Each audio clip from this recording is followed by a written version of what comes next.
Hello, aspirant. Welcome to MP Exam Wala.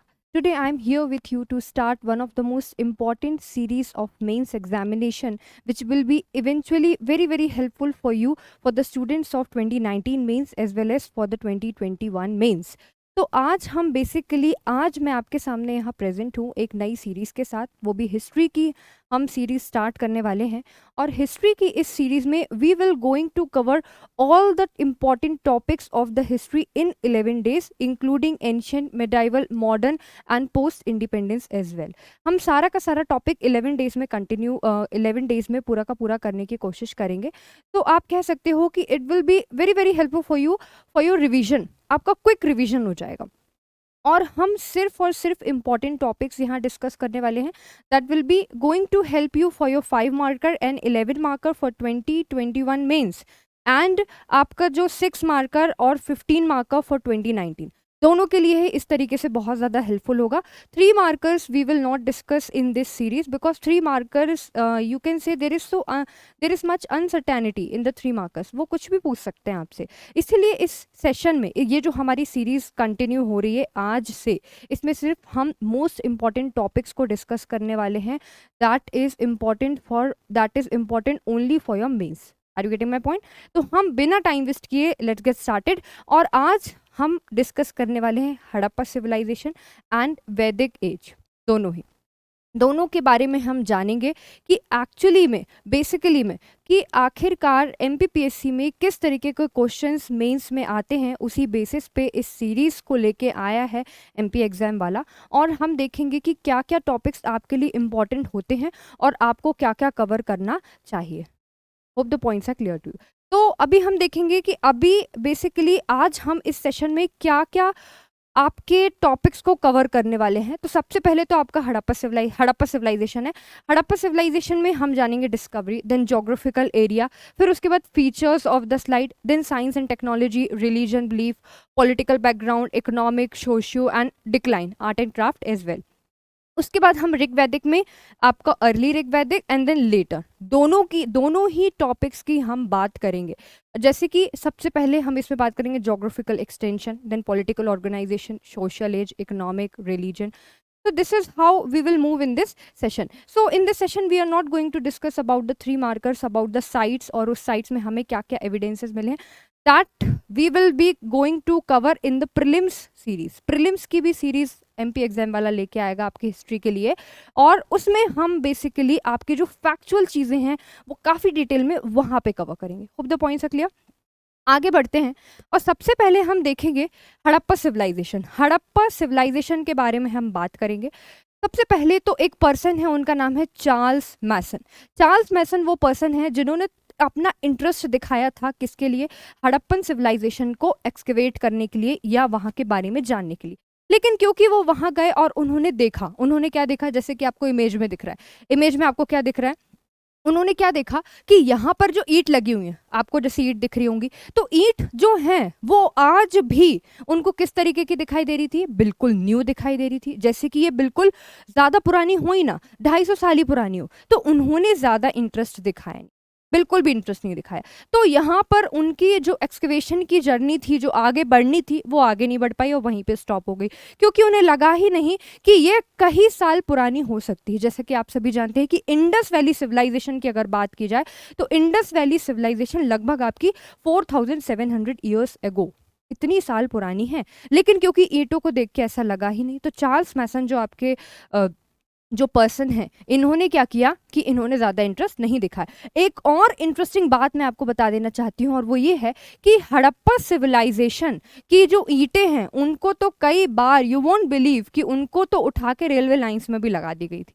तो इसका मतलब ये है कि इतनी अच्छी सिविलाइजेशन दैट इज फ्लरिशिंग, मतलब उसका डिक्लाइन हो चुका है, लेकिन एविडेंसेस आज भी फ्लरिश कर रहे हैं। और बिलीव नहीं होता है उनको देख के कि such a town can be exist, such a town might have been exist before 5000, about 5000 year ago, या फिर 4700 ईयर्स एगो। फिर उसके बाद आपके अलेक्जेंडर बर्न्स, इन्होंने भी कुछ ट्राई किया बट कुछ हासिल नहीं हो पाया। फिर उसके बाद आपके अलेक्जेंडर कनिंघम, ठीक है, आर्कियोलॉजिकल सर्वे ऑफ इंडिया के ये डायरेक्टर भी रह चुके हैं। ऑल्दो इन्होंने भी काफ़ी कुछ ट्राई किया बट टिल 1920 1920 तक कोई भी ऐसे एविडेंसेस हमको नहीं मिले। एविडेंसेस तो काफ़ी थे, मतलब कि इंटरेस्ट नहीं हुआ, इन्होंने कोई इंटरेस्ट नहीं दिखाया, तो इसलिए हम कह सकते हैं कि हड़प्पा सिविलाइजेशन का कुछ एक्सकेवेशन नहीं हो सका। Hope so the points are clear. But there was a revolutionary change in 1921। 1921 में आपके Dayaram Sahni was the person जिन्होंने हड़प्पा को डिस्कवर किया, एक्सकेवेट किया। इसीलिए 1921 ईयर आपके लिए बहुत ज़्यादा इंपॉर्टेंट हो जाता है। समझ में आ रहा है आपको कि नहीं आ रहा है? तो 1921 में आपका किसने, दयाराम साहनी ने आपका एक्सकेवेट किया। उसके बाद 1922 में मोहनजोदड़ो का एक्सकेवेशन हुआ, किसने किया था, राखलदास बनर्जी जी ने। उसके बाद 1930 में आप कह सकते हो कि आफ्टर 1921 कई सारे एक्सकेवेशन हुए, और एक्सकेवेशन होने के बाद धीरे धीरे एक एक साइट्स को ढूंढा गया, खोजा गया, और उसके कार्बन डेटिंग के बाद उसमें वो चीज़ें कितनी पुरानी हैं या फिर क्या क्या एविडेंसेस हमको मिले हुए हैं, वो सारी की सारी चीज़ों को डिसिफर्ड किया गया, आप कह सकते हो एक्सकेवेट किया गया, और लोगों के बीच में फिर उसको मतलब कि फैलाया गया। ऑलराइट। उसके बाद ये जो आपके जॉन मार्शल जी हैं, इन्होंने काफ़ी कुछ इंटरप्रिटेशन किया है। जॉन मार्शल बहुत ज़्यादा इंपॉर्टेंट है, ये भी आर्कियोलॉजिकल सर्वे ऑफ इंडिया से रिलेटेड है, और काफ़ी कुछ इन्होंने भी डिस्कवरी से रिलेटेड, आर्कियोलॉजिकल साइट से रिलेटेड इनका भी बहुत ज़्यादा कॉन्ट्रीब्यूशन है। अभी हम बात करेंगे कि डिस्कवरी, तो जैसा कि हमने डिस्कवरी जाना कि आखिरकार इसकी डिस्कवरी कैसे हुई, चार्ल्स मैसन से किस तरीके से शुरू होकर 1921 में दयाराम साहनी तक ये पहुंचे। तो आप कह सकते हो कि अभी तक एट प्रेजेंट कितनी आपकी सेटलमेंट्स को यहाँ पर फाउंड किया गया है। So there are about 1400 settlement, लगभग 1500 भी पहुंच चुकी है। तो इतनी सेटलमेंट्स आज इंडस वैली सिविलाइजेशन में आपकी प्रेजेंट है। तो आप देख सकते हो कि कितनी सारी मतलब कितनी सारी सिटीज आपको देखने को मिली। But you don't have to remember each and every sites, है ना। कुछ जो आपकी साइट्स हैं, सिटीज हैं, वो इंपॉर्टेंट है, और हम उसको बहुत ही डिटेल में डिस्कस करेंगे इन द प्रीलिम्स बैच, है ना, इन द प्रीलिम्स सीरीज। तो this is completely important series, this is series for mains, है ना। तो इसमें हम इस चीज़ को डिस्कस नहीं करेंगे। आगे हम चलेंगे और आगे हम बेसिकली देखेंगे यस ज्योग्राफिकल एरिया, कि आखिरकार इस साइट को जहाँ एक्सकेवेट किया दयाराम साहनी जी ने, तो हम जानेंगे कि आखिरकार इसका ज्योग्राफिकल एरिया क्या होगा, क्योंकि बिना ज्योग्राफिकल एरिया के we can't imagine any city, और हम हिस्ट्री को भी इमेजिन नहीं कर सकते, इसलिए geography becomes the very important part of history. तो हम देखेंगे कि आपका जो बेसिकली यस जो आपका ज्योग्राफिकल एरिया है, तो हम सब जानते हैं कि एक्चुअली इसका नाम हड़प्पा क्यों पड़ा। हड़प्पा इसलिए क्योंकि पहली साइट हड़प्पा जो है उसको एक्सकेवेट किया था, इसीलिए इसका नाम हड़प्पा है। और ये जो आपकी साइट है, मतलब कि ये पूरा का पूरा जो रीजन है, ये आपकी इंडस और उसकी ट्रिब्यूटरीज के अलोंग फैला हुआ था, इसीलिए इसको इंडस वैली सिविलाइजेशन भी कहा जाता है। Hope so the points are clear. तो ज्योग्राफिकल एरिया की अगर हम बात करेंगे, तो ये आपका बेसिकली कहाँ आपको देखने को मिलेगा, कहाँ मिलेगा, तो Indus and its tributary, Indus and its tributaries. तो north western part of Indian subcontinent, बिल्कुल सी बात है कि इंडस का अगर हम बात करेंगे तो उस टाइम पे ये किस रीजन में आएगी, नॉर्थ वेस्ट में आएगी। तो वहां पर आपकी इंडस वैली हड़प्पा सिविलाइजेशन के सबसे ज्यादा मैक्सिमम एविडेंसेस हमको देखने को मिले हैं। अगर हम बात करेंगे कि central zone of mature Harappa, मतलब कि देखिए बेसिकली आपकी जो हड़प्पा एज है उसको 3 पार्ट में डिवाइड किया गया है ना।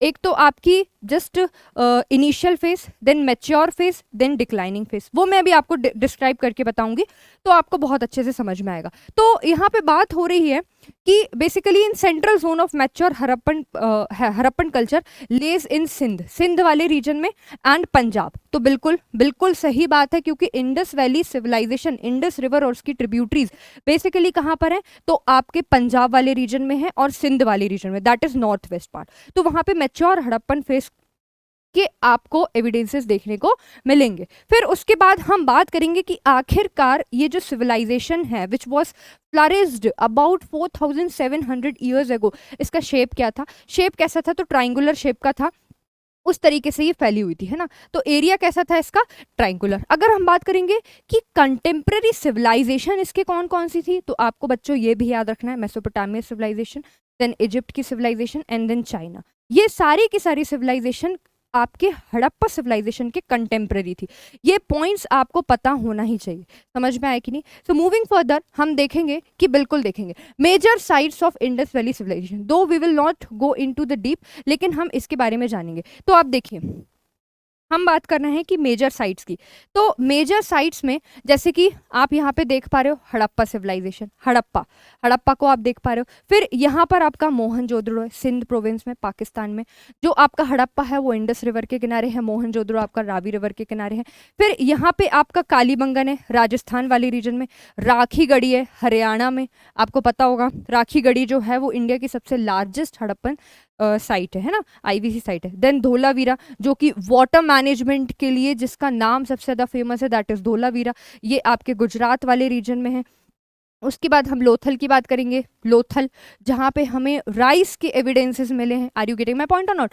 तो ये सारी की सारी आपकी बेसिकली क्या है, इंपॉर्टेंट हड़प्पा सिविलाइजेशन की साइट्स हैं, आईवीसी साइट्स हैं, जो कुछ कुछ आपको सारी नहीं, बिकॉज हमने देखा कि 1500 साइट्स में पूरी हम नहीं पढ़ सकते, कुछ कुछ इंपॉर्टेंट है, दो यहाँ पे मैंने थोड़ी बहुत कुछ डिस्कस की हुई है। So I think this much is enough for you, है ना। मूविंग फॉर आगे हम चलेंगे। बिल्कुल, अब हम बात करेंगे साइंस एंड टेक्नोलॉजी की।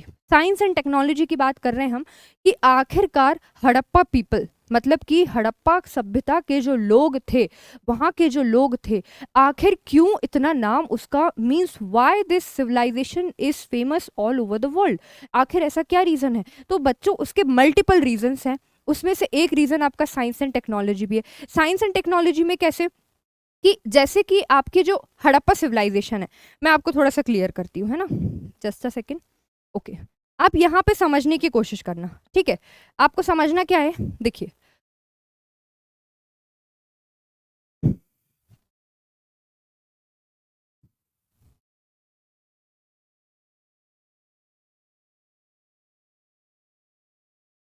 चालकोलिथिक एज, आपकी लगभग जो चालकोलिथिक एज है वो 4000 के आसपास है ना, 4000 बीसी। और यहाँ पे अगर हम बात करेंगे आयरन एज, तो आयरन एज आपको पता है 1000 बीसी, एम आई राइट और नॉट? 1000 बीसी। देखिए ये जो मैं आपके लिए ग्राफ बना रही हूँ ना, ये आप ग्राफ यूज करते हो अपने, आप कर सकते हो अपने मेंस एग्जामिनेशन में। It will be very very helpful for you, है ना, आपको एग्जामिनर को भी बढ़िया लगेगा, आपको मार्क्स भी बहुत ही बढ़िया मिल जाएंगे। तो चालकोलिथिक एज की बात करें 4000, और आयरन एज आपका जो है वो 1000 बीसी। आपकी जो हड़प्पा सिविलाइजेशन है, इंडस वैली सिविलाइजेशन है, वो आपकी चालकोलिथिक और आयरन एज दोनों के ही बीच में फ्लरिश की हुई थी। मैम कैसे फ्लरिश की थी, हमें तो नहीं आ रहा है समझ, तो बच्चों आप देखने की समझने की कोशिश करिए। क्या है कि आपका बेसिकली यहाँ पे क्या हुआ, ये आपकी इसी फेस के बीच में इमर्ज हुई, मैच्योर फेस पे पहुंची, देन उसके बाद ये आपकी डिक्लाइन हो गई। कैसे डिक्लाइन होगी, हम इसको अगेन 3 पार्ट में डिवाइड करेंगे। 3 पार्ट में इसको कैसे डिवाइड करेंगे, देखिए ये जो है आपका बेसिकली, ये जो आपका सिविलाइजेशन है, ये आपका है इनिशियल फेस, इनिशियल फेस, ठीक है ना, ये आपका इनिशियल फेस है। ये वाला जो फेस है this is known as mature phase, mature phase. और ये जो आपका थर्ड फेस है ये है आपका डिक्लाइनिंग फेस, डिक्लाइनिंग फेस।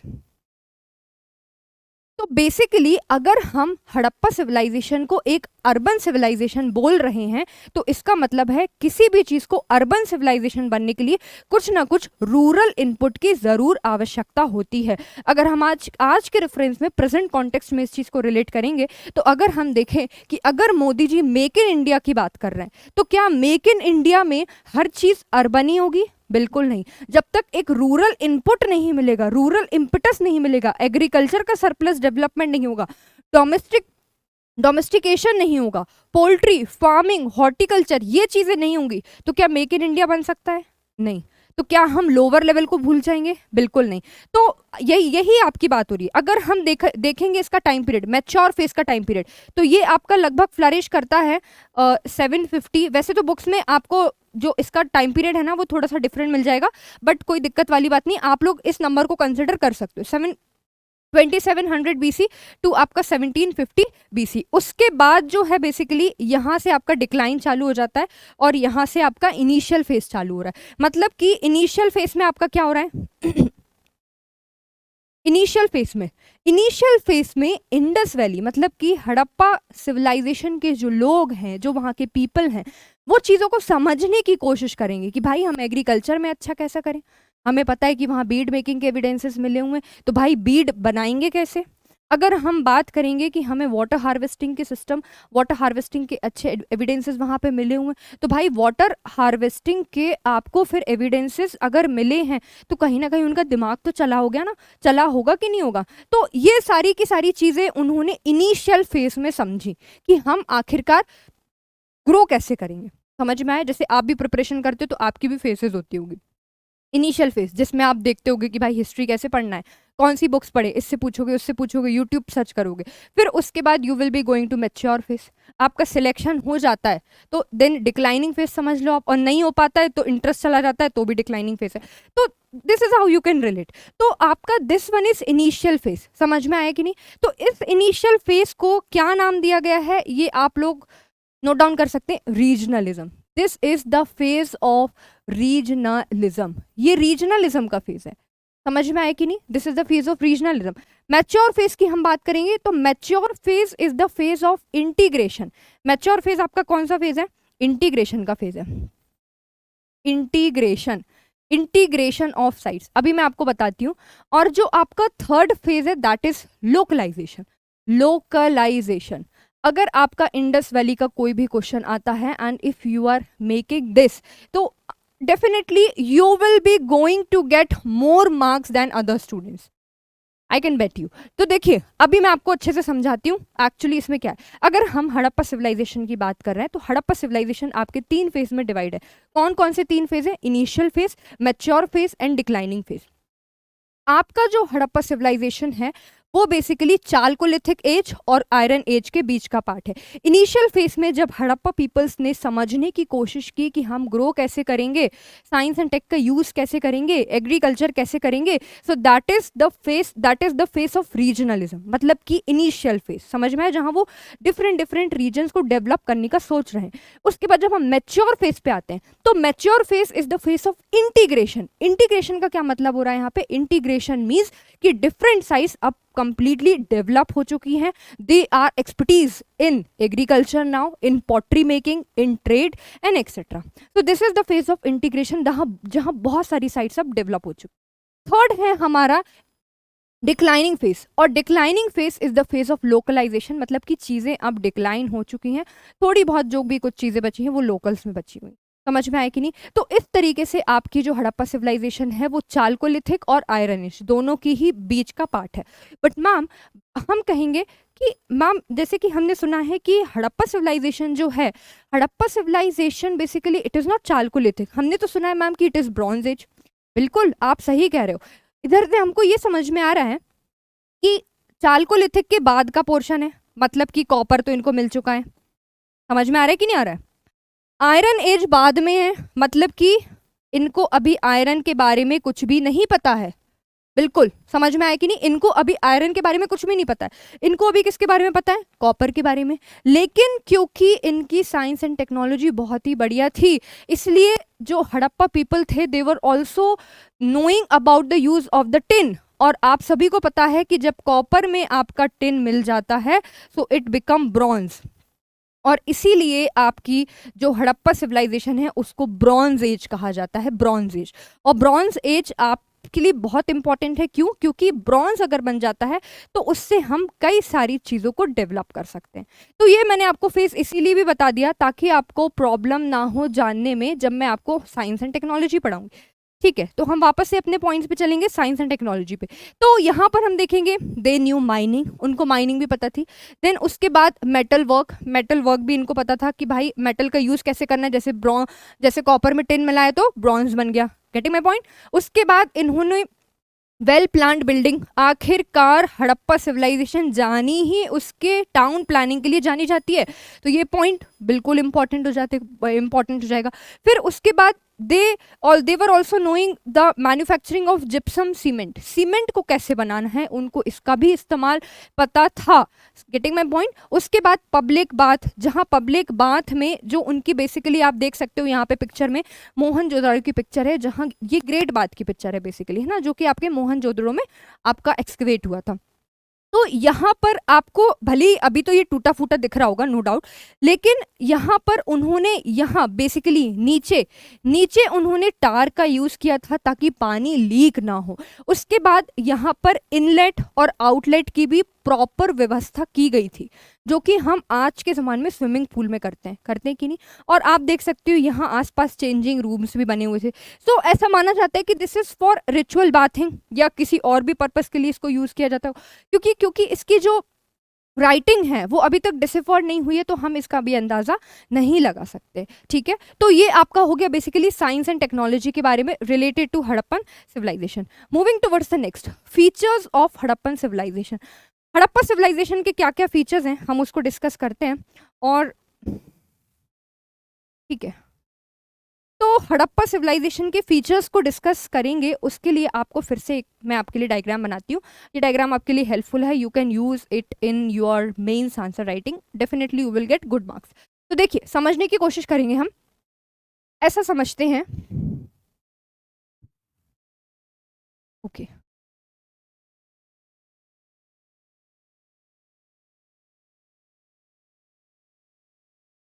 ये लैंड है मैम, ये कैसी लैंड बना दी? अरे बच्चों, ये लैंड है, ये जमीन के अंदर वाला पोर्शन है। ठीक है, अभी आपको समझ में आएगा मैं बना क्या रही हूँ।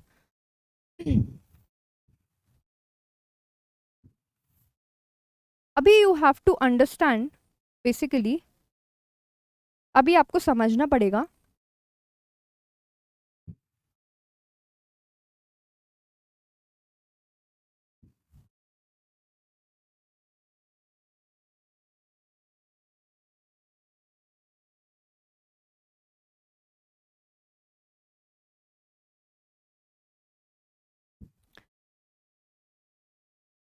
अब देखिए आप, यहाँ पे आपका ये रेज्ड पोर्शन है लैंड का, और ये वाला जो पोर्शन है ये आपका थोड़ा सा दबा हुआ पोर्शन है। लैंड की बात कर रही हूं मैं, ठीक है ना। जो आपका उठा वाला पोर्शन है, यहाँ पर भी आपका, आप कह सकते हो कि टाउन प्लानिंग थी। और आपका जो टाउन प्लानिंग है बेसिकली दो पोर्शन में डिवाइड थी, एक तो आपका रेज्ड पोर्शन और एक बिना रेज्ड वाला पोर्शन। तो जो रेज्ड पोर्शन है इसको हम बोलते हैं सिटाडल। सिटाडल, और ये जो आपका सिटाडल है, अगर हम इसका ब्रॉडर व्यू जानने की कोशिश करेंगे तो इसी सिटाडल में आपकी क्या क्या होती थी? ग्रैनरी, ग्रैनरी होती थी। फिर जो मोहनजोदड़ो में आपका ग्रेट बाथ देखा था वो भी यही था, ग्रेट बाथ। उसके बाद आप कह सकते हो एक असेंबली हॉल भी था, जहाँ पे जो आपके एलाइट ग्रुप्स हैं वो बेसिकली यहाँ कुछ मीटिंग करते होंगे। तो इस तरीके से जो आपका सिटाडल वाला पोर्शन है, आप देखिए ऐसा नहीं है कि यहाँ पे कोई किला विला है, किला जैसा सॉरी महल जैसा कुछ नहीं मिला है, बट हाँ किले जैसी चीजें यहाँ पे देखी गई हैं। तो आप सोच सकते हो कि इतने पुराने, मतलब कि 5000 साल पहले किले का बनना भी एक बहुत बड़ी बात है कि नहीं। वो भी एक सिस्टमैटिक वे में कि ऊपर जो है आपका किला बनाया जाएगा। और बेसिकली अगर मैं सिटाडल की बात करूं तो ये वेस्टर्न साइड ही बनाया जाता था, मोस्टली वेस्टर्न साइड। अब अगेन मैम वेस्टर्न साइड क्यों, मैम ईस्टर्न साइड में क्या दिक्कत थी? तो वेस्टर्न साइड बच्चों इसीलिए क्योंकि जितने भी आपके अटैक होते थे वो वेस्टर्न साइड से सबसे ज्यादा होते थे, क्योंकि वेस्टर्न साइड से सबसे ज्यादा आपके अटैक होते थे, इसीलिए यहाँ पर फोर्ट बनाया गया था, सिटाडल बनाया गया था, ताकि ये पता कर सके कि हाँ अगर अटैक हो रहे हैं तो आपके मतलब कि उसको पहले से ही पता कर सके और उस हिसाब से प्लानिंग कर सके। दूसरा रीजन ये भी था कि आपके रेज्ड पोर्शन पे सिटाडल इसलिए भी बनाया गया था ताकि ईस्ट साइड से जो आपकी सनरेज है मोस्ट प्रोबेबली वो काफ़ी अच्छे से, आप कह सकते हो कि आपके लोअर जो लोअर प्लेटफॉर्म है, लोअर पोर्शन है, वहाँ पे अच्छे से पढ़ सके और आपका एग्रीकल्चर बहुत अच्छे से हो पाए। इनकी टाउन प्लानिंग में हम दूसरी बात ये भी जानेंगे कि यहाँ से ना बच्चों क्या है कि इनके आसपास से ना एक रिवर भी निकला करती थी। रिवर, रिवर की हम बात करेंगे, बिल्कुल साइड से ही निकला करती थी इनकी टाउन प्लानिंग की बात करें। उसके बाद सबसे इंपॉर्टेंट फीचर जो हमें देखने को मिला, अगर हम लोअर प्लेटफॉर्म की बात कर रहे हैं, लोअर पोर्शन की, तो यहाँ पे हमें देखने को मिला था ग्रिड पैटर्न। ग्रिड पैटर्न क्या होता है? ग्रिड पैटर्न मीन्स कि जो आपके हाउसेस हैं उनको ना डिफरेंट डिफरेंट प्लॉट में डिवाइड किया गया था। आप अभी देख लो कि अगर हम मेट्रो सिटीज़ की बात करें तो कहीं ना कहीं ठीक है कि हमारे आपके अल्फा बीटा गामा, जैसे ग्रेटर नोएडा की बात करें तो वहाँ पे अल्फा बीटा गामा से ऐसे डिवीजन कर रखा है, तो ऐसा हर जगह नहीं किया है। बट यहाँ पर भी आप देख सकते हो काफ़ी अच्छे से डिवीजन किया हुआ है कि भाई ये आपका, अगर आपके घर हैं वो कट कर रहे हैं तो वो आपके 90 डिग्री पे कट कर रहे हैं परपेंडिकुलर, इसको ऑक्सफोर्ड सर्कस पैटर्न भी कहा जाता है, ठीक है। तो ये आपके इस तरीके से कट कर रहे हैं, इसको कहते हैं ग्रिड पैटर्न। उसके बाद हमने एक चीज और देखी, वो ये देखी कि यहाँ पे जो आपके घर बने हुए हैं, घर की जो विंडोज हैं वो एक आप कह सकते हो मेन रोड की तरफ फेस नहीं करती थी। उसका रीजन आप कह सकते हो कि भाई साउंड पोल्यूशन ना हो, घर में साउंड पोल्यूशन ना हो इसीलिए फेस नहीं करती थी, क्योंकि रोड से अगर आवाजें ज्यादा आएंगी तो maybe it would be unpeaceful for them. दूसरा रीजन ये भी कहा जाता है कि भाई डस्ट वगैरह घर के अंदर ना आए, बिकॉज आप खुद के घर में देख लो, जहाँ खिड़की होती है सबसे ज्यादा डस्ट जो है वहीं पे आती है और रूम को गंदा करती है, तो हर आपको रोज ही वहां पे सफाई करनी होती है, इजंट इट। तो इसीलिए आप कह सकते हो कि इस तरीके की प्लानिंग आप देख सकते हो, कितनी ज्यादा वेल प्लान्ड प्लानिंग है उन लोगों की, जो आज के ज़माने में भी कई सारे लोग जब घर बनाते हैं तो लैक कर जाते हैं कहीं ना कहीं। अगर बड़े से बड़े इंजीनियर भी कुछ चीज़ को प्लान करते हैं, डेवलप करने की कोशिश करते हैं, तो वो भी कहीं ना कहीं लैक कर जाते हैं, कि आखिरकार कहीं ना कहीं आई मीन गलती रह जाती है। बट इनकी सिविलाइजेशन देखिए कितने साल पहले, अगर इतनी बढ़िया सिविलाइजेशन थी तो this is really admired, right.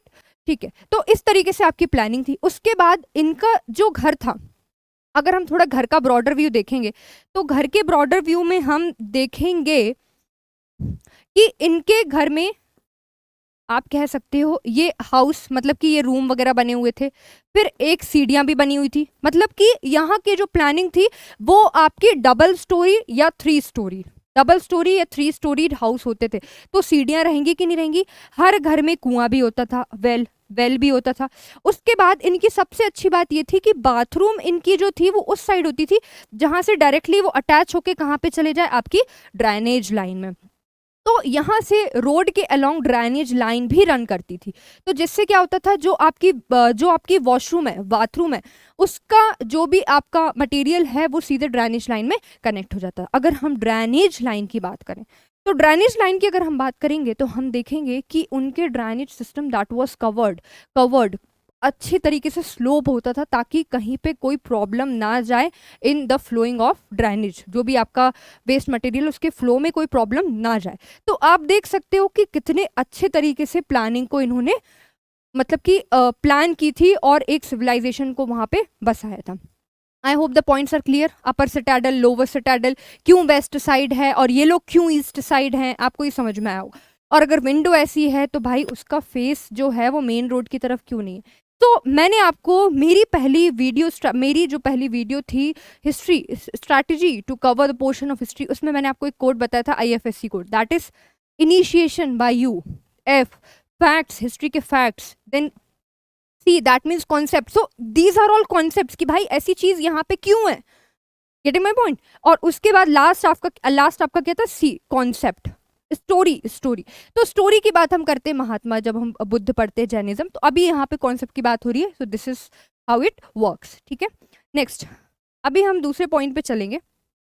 Okay, ये अब मैंने आपको बता ही चुकी हूँ। उसके बाद हम बात करते हैं रिलीजियस लाइफ की बात करेंगे बेसिकली। तो हमें यहाँ पर ऐसे कुछ खास एविडेंसेस रिलीजन के, वैसे तो रिलीजन के हमें बहुत सारे एविडेंसेस मिलते हैं। बहुत सारे लोग ऐसा कन्फ्यूजन भी होते हैं कि क्या जो आपकी जो लॉर्ड शिवा की जो पूजा की जाती है, जो आज जो पूजा की जाती है, क्या वो IVC में भी की जाती थी। तो कई सारे हिस्टोरियंस का ऐसा मानना है कि जो प्रोटो शिवा की हमें आइडल प्राप्त हुई थी, आइडल जो हमको मिली है, वो उसका रिलेशन कहीं ना कहीं किससे बैठता है, आपके आज के पर्सपेक्ट में लॉर्ड शिवा से बैठता है। हालांकि कई हिस्टोरियंस इसको एक्सेप्ट नहीं करते हैं, लेकिन हम देखेंगे कि इनकी रिलीजियस लाइफ कैसी है। तो आप देखिए कि ये आपके यहाँ पर बेसिकली पशुपति नाथ है ना, उनकी भी यहाँ पर मिली हुई है। उसके बाद ये एक प्रीस्ट बताए गए हैं, प्रीस्ट, इनका एक हाथ टूटा हुआ है, देख सकते हो आप लोग, है ना, अब टूट जाएगा, ऑब्वियस सी बात है, इतनी पुरानी साइट है। उसके बाद आप देखिए कि यहाँ पर ये जो आपके ये पंडित जी हैं, प्रीस्ट हैं, इनके माथे पे कुछ लगा हुआ है, एंड देन बैंड है ना, बैंड है कि नहीं है, तो मतलब दिखा रहा है उस टाइम की एलाइटनेस को, कि वहाँ के एलाइट ग्रुप किस तरीके से रहते थे। फिर आप देख सकते हो इनके शॉल में एम्ब्रॉयडरी भी है, मतलब कि कुछ ना कुछ वर्क होता रहा है एम्ब्रॉयडरी का, बीड मेकिंग, जैसे मैं आपको बता रही थी।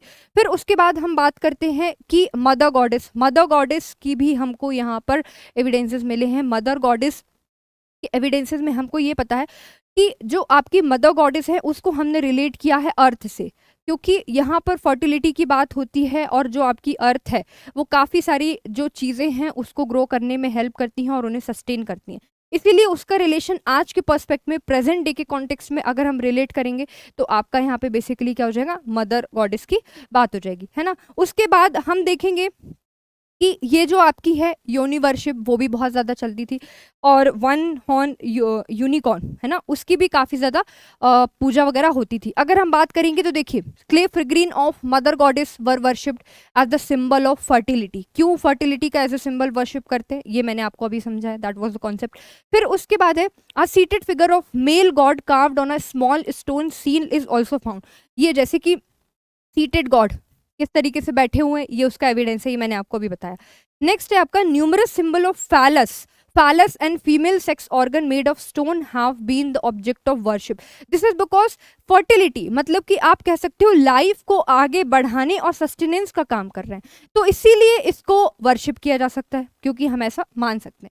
फिर उसके बाद है ट्रीज को भी सेक्रेट माना गया। ट्रीज को क्यों सेक्रेट माना है, जैसे कि यहाँ पर आपकी जो इमेज है यहाँ पे कहीं कहीं पे ना ट्रीज भी बने हुए हैं, तो हम कह सकते हैं कि कहीं ना कहीं आपके पीपल में जो वहाँ पे ट्री मिला है उसको पीपल से रिलेट किया गया है, तो पीपल की बहुत ज़्यादा पूजा होती होगी। नेक्स्ट उसके बाद हम बात करेंगे, बुल को इन्होंने सेक्रेड माना है, बुल को भी सेक्रेड माना हुआ है, लेकिन बुल की जो यहाँ पे सील में जो बुल की इमेज मिली उसमें हम्प नहीं है। मैं आपको एक चीज़ और बता देती हूँ। उसके बाद हम बात करेंगे कि Harappa believe that there is life after death, मतलब कि डेथ के बाद भी उनकी लाइफ होती है, कुछ ना कुछ लाइफ होती है। इसीलिए उनका जो ग्रेव होता है मतलब कि बरियल सिस्टम होता है, उस बरियल सिस्टम में ग्रेव गुड भी डाल देते हैं वो लोग। ग्रेव गुड में कि मतलब अगर डेथ के बाद कुछ ना कुछ अगर लाइफ है तो वो लोग इन ग्रेव गुड्स को यूज़ कर लें, कुछ खाने पीने की चीज़ें ऐसा वगैरह कुछ ना कुछ ऐसा वो लोग डाल देते हैं। तो this is about religious life. I hope the points are clear. हाँ, अब हम बात करते हैं पॉलिटिकल ऑर्गेनाइजेशन। जब भी हम पॉलिटिकल ऑर्गेनाइजेशन की बात करेंगे तो सबसे पहले जो हमारे दिमाग में चीज़ आती है वो आती है किंग। किंग कि मैम किंग है या नहीं है, सबसे इम्पोर्टेंट। तो देखिए बच्चों, ऐसा है अगर हम किंग की बात करते हैं, अगर पॉलिटिकल ऑर्गेनाइजेशन की बात करेंगे, तो we have no such clear cut evidences for political organization कि यहाँ की पॉलिटिकल ऑर्गेनाइजेशन कैसी रही होगी, हमारे पास इसके कोई क्लियर कट एविडेंसेस नहीं है। लेकिन हाँ, फिर भी हम कह सकते हैं कि यहाँ पे क्योंकि एक एग्लिटेरियन सोसाइटी थी, मर्चेंट्स थे, आपके एग्रीकल्चर के लिए फार्मर्स थे, और काफ़ी सारे लोग ट्रेडर्स जो ट्रेड करते थे, काफ़ी सारे लोग थे, तो हम ये कह सकते हैं कि यहाँ पे आपका मर्चेंट्स का रूल रहा होगा। तो रूल ऑफ मर्चेंट्स आप इसको कह सकते हो। समझ में आ रहा है कि नहीं, किसकी बात कर रहे हैं हम, पॉलिटिकल ऑर्गेनाइजेशन की। लेकिन कोई सेंट्रल अथॉरिटी नहीं थी। लेकिन यस, अगर हम एक और पर्सपेक्टिव से देखें कि भाई इतनी बड़ी टाउन प्लानिंग किसी ने की है, तो क्या आपको नहीं लगता कुछ ना कुछ तो सेंट्रल अथॉरिटी रही होगी। अगर हम बात करें साइंस एंड टेक्नोलॉजी की, तो मतलब लोगों में दिमाग तो चलता था, तो दैट मीन सेंट्रल अथॉरिटी कहीं ना कहीं तो एग्जिस्ट कर रही होगी। यस और नो। तो हम अगर बात करेंगे कि कंक्लूजन पॉइंट पे जाएंगे कि मैम आखिरकार इसका जो बेसिकली, आप तो ये बताइए कि सेंट्रल अथॉरिटी पॉलिटिकल ऑर्गेनाइजेशन का मेन हेड कौन था, तो हम कह सकते हैं इसका जो मेन हेड था वो मर्चेंट क्लास रही होगी, मर्चेंट पीपल, क्योंकि हमें डायरेक्टली किंग के एविडेंसेस नहीं मिले हैं। समझ में आया कि नहीं। लेकिन आपने मोहनजोदड़ो जो मूवी आई थी उसमें देखा होगा कि वहाँ पर किंग बताया गया है ना, कि जो डिफरेंट साइड्स है, जैसे हड़प्पा का अलग ऑर्गेनाइजेशन रूल कर रहा है, मतलब वहाँ अलग एक ग्रुप है वहाँ रूल कर रहा है, मोहनजोदड़ो है तो वहाँ एक अलग ग्रुप रूल कर रहा है। तो द मूवी जो रहती है वो क्वाइट हाइपोथेटिकल रहती है, लेकिन हम यहाँ रियल में बात करेंगे तो हमें कुछ ऐसे क्लियर कट पॉलिटिकल एविडेंसेस नहीं मिले। मूविंग फर्दर, इकोनॉमिक लाइफ की हम बात करेंगे।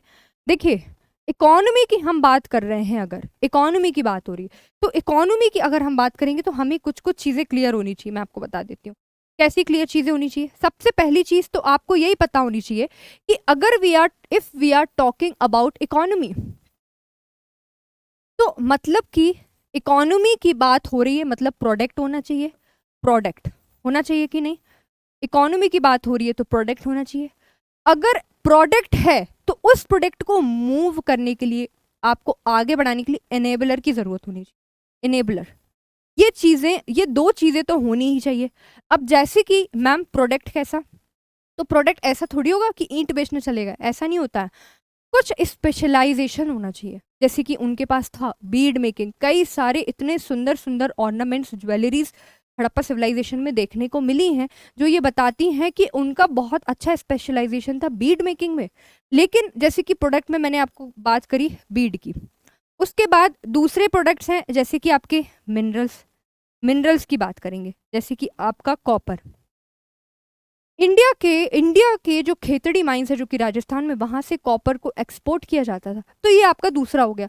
उसके बाद जो पॉटरीज है, तो दीज आर द प्रोडक्ट्स जो कि इकोनॉमी में आपका हेल्प करेगा बेसिक बेसिक चीज बनने का। दूसरा है इनेबलर। मैम इनेबलर से तो हम नहीं समझे कि क्या कह रही हैं आप। तो इनेबलर का मतलब है बच्चों की ट्रेड। ट्रेड कैसे करेंगे? विया बोट, मतलब कि विया वाटर, विया लैंड और बाय एरोप्लेन। तो एरोप्लेन जैसे तो कोई सिस्टम था नहीं, तो ट्रेड हो गया। फिर उसके बाद है आपका मेजरमेंट। मेजरमेंट, अगर आप हड़प्पा सिविलाइजेशन में ये चीज़ें कुछ आसपास देने जाएंगे या फिर इन चीज़ों को आप देंगे, तो क्या आपको नहीं लगता मेजरमेंट ऐसा थोड़ी है कि आपने एक बीड दिया, एक बीड उनको दिया और 100 पॉटरीज ले ली, ये कोई बात तो हुई नहीं। तो मेजरमेंट भी आपका दूसरा इनेबलर है। तीसरे इनेबलर की बात करेंगे हम, सील। कहीं ना कहीं सील भी मैटर करती है कि भाई ये चीज़ यहाँ से आई हुई है या ये चीज़ यहाँ पे जाएगी। फिर है आपका कॉइन। कॉइन भी इंपॉर्टेंट है, मिला है नहीं मिला है वो मैं बात नहीं कर रही हूँ, इनेबलर की बात कर रही हूँ। कॉइन भी आपका दूसरा इनेबलर हो जाएगा। तो इस तरीके से हम देखेंगे तो बेसिकली इकोनॉमी जो है वो इन्हीं चीज़ों के ऊपर बेस्ड है। तो अगर हम प्रोडक्ट की बात करेंगे तो they were expert in bead making. Bead making, आपकी जो बीड मेकिंग फैक्ट्री है वो लोथल से हमको मिली है। मिनरल्स, तो मिनरल्स की मैंने बात करी, कॉपर, कॉपर को एक्सकेवेट किया गया था। आइवरी की भी चीज़ें हमको देखने को मिली है लोथल में। तो ये सारे के सारे आपके जो मिनरल्स है, लैपिस लजूली है कि नहीं है? Lapis lazuli a very precious ornament, sorry not ornament, precious mineral, बहुत ज़्यादा प्रेशियस मिनरल है लैपिस लजूली। तो इस तरीके के जो आपके बेसिकली क्या है मिनरल्स हैं, उनको भी एक्सकेवेट किया गया था। पॉटरीज, पॉटरीज जो है इनकी ये कैसी है? Black on red. I'm not talking black and red. Black and red was prevalent in Chalcolithic age. And here I'm talking about black on red. इसका मतलब ये है कि अगर आपकी जो पॉटरी है तो पॉटरी में आपका रेड कलर का, बेसिकली रेड कलर से ड्राइंग है, मतलब कि रेड कलर से उसको पेंट किया गया, उसके ऊपर ब्लैक कलर से सुंदर सुंदर डिजाइन बनाई गई है। समझ में आ रहा है कि नहीं? So this is known as black on red. तो ये पॉटरीज बहुत ही खूबसूरत तरीके की, किसी में सुरंग की डिजाइन है, सुरंग बनाई गई है, किसी में आप कह सकते हो कि उनका जो वास है उसको बड़ा किया गया। तो इस तरीके की चीज़ों को वो लोग एक्सपोर्ट करते थे विद देयर कंटेम्प्रेरी सिविलाइजेशन, जैसे कि मेसोपोटामिया, मेसोपोटामिया आपका हो गया, या फिर आपका इजिप्शियन सिविलाइजेशन हो गया। मेसोपोटामिया की सिविलाइजेशन जो है उसको तो डेसिफर्ड कर भी लिया गया है, और उनके सिविलाइजेशन में ये क्लियरली मेंशन है कि मेसोपोटामिया ने इंडस वैली सिविलाइजेशन के साथ ट्रेड किया है। लेकिन बच्चों इंडस वैली सिविलाइजेशन का नाम, हड़प्पा सिविलाइजेशन का नाम तो हमने दिया था। यस और नो? ये तो हमने दिया था जब हड़प्पा सिविलाइजेशन एक्सकेवेट हो गई। इंडस वैली सिविलाइजेशन, इंडस नदी के किनारे फ्लरिश होने के कारण ये नाम हमने दिया था। तो क्या मेसोपोटामिया वाले लिखेंगे उसमें हड़प्पा या इंडस वैली? नो। तो आपके मन में क्वेश्चन आना चाहिए कि मैम हमें कैसे पता चला?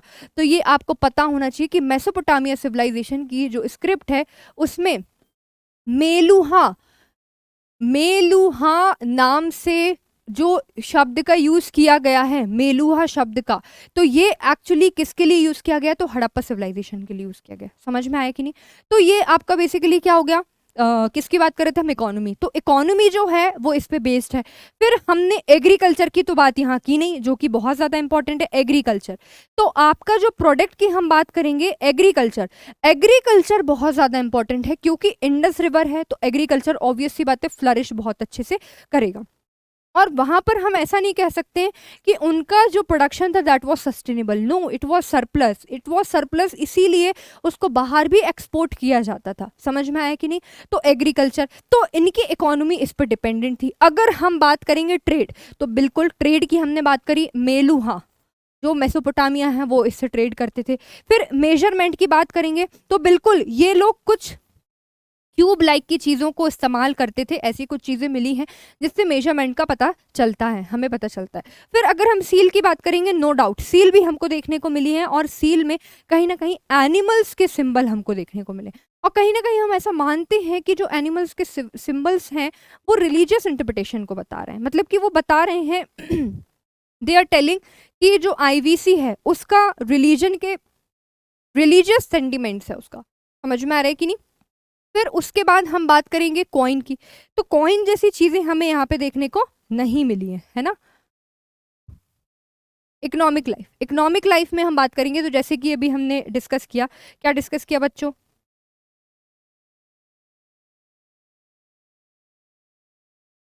क्या डिस्कस किया कि एग्रीकल्चर पे बेस्ड थी, ट्रेड एंड कॉमर्स होता था, किया था कि नहीं। फिर उसके बाद मेलुहा जो थी was prominent trading partner of the Sumerians and they imported timber and ebony in higher volumes, मतलब ट्रेड भी हो रहा है। फिर हम बात करेंगे sesame oil and luxury items like lapis lazuli, जिसका मैंने आप के सामने अब भी नाम लिया था कि नहीं। तो ये भी आपका बेसिकली मेलुहा से क्या करते थे, इसको इंपोर्ट करते थे ये लोग, है ना। उसके बाद डॉकयार्ड भी मिला हुआ है, डॉकयार्ड मिला है मतलब कि आपका कहीं ना कहीं वाटर के थ्रू ट्रेडिंग हो रही है। तो this is the example, so this is the concept behind dockyard, इसलिए इसको इकोनॉमी में रखा गया है। समझ में आया, एक्सपोर्ट और इंपोर्ट होते थे आपके डॉकयार्ड से, ठीक है। फिर प्रोडक्शन ऑफ कॉटन, कॉटन जो आपका मोहनजोदड़ो है वहां पे पीस ऑफ कॉटन भी मिला हुआ है, और ऐसा कोई घर नहीं था जहां कॉटन का स्पिंडल ना होता हो। तो कॉटन का स्पिंडल भी आईवीसी में लगभग एवरी साइट में देखा गया है ना, वहां पे कॉटन का स्पिंडल। तो कॉटन जो था वो आपका was the six was there and unit of measurement weight and measure ये भी एग्जिस्ट करते थे। उसके बाद लाइमस्टोन स्टीटाइट, इन चीज़ों से, जैसे कि आप यहाँ देख रहे हो ये ट्रेडिंग चल रही है, ये घर बने हुए हैं, और जैसे कि इनके जो गेट हैं आप देख रहे हो कि ये मेन रोड की तरफ नहीं जा रहे हैं, ये बाहर की तरफ है ताकि पल्यूशन ना आए घर में, या फिर आप कह सकते हो साउंड की जो प्रॉब्लम है वो जो आपका पीस है उसको डिस्ट्रॉय ना करे। उस तरीके से लोग एक्सचेंज कर रहे हैं। यहाँ आप देख सकते हो कि ये क्यूबॉइड शेप में कुछ कुछ आपके वेट मेजरमेंट के लिए कुछ कुछ चीज़ें रखी हुई हैं जो कि बेसिकली आपकी स्टीटाइट और लाइमस्टोन से बनी है, क्योंकि लाइमस्टोन भी था इसलिए उनको सीमेंट बनाना भी आता था। ये मैं ये ऑलरेडी डिस्कस कर चुकी हूँ in the science and technology portion. Cubical shape के रहते थे, ये भी मैं आपको बता चुकी हूँ, इसमें बने भी हुए हैं, ये क्यूबॉइड शेप में रखे हुए हैं, और ये लोग यहाँ पे अपना काम कर रहे हैं, बाजार में सामान वामान बेच रहे हैं। ओके, अभी हम बात करेंगे सोशल लाइफ की, बेसिकली कि इनकी सोशल लाइफ कैसी थी। अगर हम सोशल लाइफ की बात करेंगे, so you can say there was a egalitarian society, there was no discrimination between men and women, कोई डिस्क्रिमिनेशन जैसी चीज़ें नहीं थी। लेकिन सोसाइटी में हम पीपल की बात करेंगे तो अभी तक आप लोग खुद ही समझ गए होंगे, आप खुद ही मुझे बता दोगे कि मैम सोसाइटी में किस तरीके के पीपल एग्जिस्ट कर रहे होंगे। जैसे कि सोसाइटी में कौन कौन एग्जिस्ट कर रहा होगा, आपके मर्चेंट एग्जिस्ट कर रहे होंगे, लेबर्स, पेजेंट्स, देन फार्मर्स, ये सारे के सारे लोग यहाँ पे एग्जिस्ट कर रहे होंगे। जैसे कि आप देख सकते हो यहाँ पे पॉटरी बना रहे हैं, ये जो अंकल जी हैं ये पॉटरी बना रहे हैं कि नहीं, मतलब कि इस तरीके के लोग भी हैं। फिर ये आंटी जी हैं, ये भी कुछ कुछ खिलौने टॉयज बना रहे हैं। बट वहाँ आईवीसी में ना टॉयज बहुत ज़्यादा मिले, मतलब कि हर लगभग साइड में टॉयज का एक्सिबिशन हुआ। ये क्या दिखाता है, मतलब कि ये दिखाता है कि हड़प्पा के जो पीपल्स थे, जो हड़प्पा सिविलाइजेशन के पीपल थे, वो बच्चों को लेके बहुत ज़्यादा कंसर्न थे। And it is also showing happiness, जैसे बच्चे टॉय को देख के कितने खुश हो जाते हैं कि नहीं हो जाते हैं, तो वही टॉयज भी दिखा रहा है। फिर उसके बाद यहाँ पे पीपल की हम बात करेंगे तो कुछ कुछ लोग ये एग्रीकल्चर में भी इन्वॉल्व है, यहाँ पे आप देख रहे हो, है ना। और जैसे कि यहाँ पे कुछ कुछ लोग ये ग्रेन का कुछ कुछ वर्क कर रहे हैं। तो सोसाइटी में हर टाइप के पीपल वहाँ पे एग्जिस्ट कर रहे थे। तो this was the social life. Next, art and craft. अगर हम आर्ट एंड क्राफ्ट की बात करेंगे तो लगभग आईवीसी में, हड़प्पा सिविलाइजेशन में, ऐसा कोई भी मेटल नहीं था जो वो लोग ना जानते हो एक्सेप्ट आयरन, क्योंकि आयरन एज बाद में आई है, ये मैं आपको स्टार्टिंग में समझा चुकी हूँ। तो अगर हम बात करेंगे इनके आर्ट एंड क्राफ्ट की, तो बेसिकली आर्ट एंड क्राफ्ट में टेराकोटा, ब्रॉन्ज, कॉपर, हर तरीके के मेटल को यूज़ किया था इन्होंने। किसके लिए, अपने आर्ट एंड क्राफ्ट। बहुत ज़्यादा ज्वेलरी का शौक रहता था, इसीलिए बीड पे इनका बहुत अच्छा फोकस होता था। और बीड जो इनकी डिज़ाइन होती थी, आप कह सकते हो सिर्फ वो गोल गोल गोल नहीं होती थी, कुछ कुछ बीड की डिज़ाइन आपकी आप रेक्टेंगुलर भी थी, कुछ कुछ आपकी इस तरीके से भी थी, और जैसे कि अभी मैंने आपको वो हाथ टूटे वो प्रीस्ट जी बताए थे, तो वो भी कुछ बैंड लगाए हुए थे, तो कुछ कुछ सर्कुलर टाइप में ऐसे ऐसे, मतलब कि कुछ ना कुछ इस तरीके का वर्क आर्ट में होता ही रहता था। पॉटरी की मैं आपसे बात कर ही चुकी हूँ, कैसी पॉटरी, ब्लैक ऑन रेड, जैसे कि आप यहाँ देख सकते हो ये रेड है, लेकिन इसके ऊपर जो डिजाइन बनी हुई है, मान लीजिए ये मैंने कोई डिजाइन बना दी, फ्लावर बना दिया, कमल का फूल बना दिया, तो ये जो कमल का फूल है, अच्छा तो नहीं बना बट कंसिडर कर सकते हो, तो ये जो फूल है ये ब्लैक कलर से है, तो this is known as black on red. उसके बाद टेराकोटा, टेराकोटा की चीजें मिली, टेराकोटा के सबसे ज्यादा टॉयज मिले। Ma'am what is this terracotta, we do not no.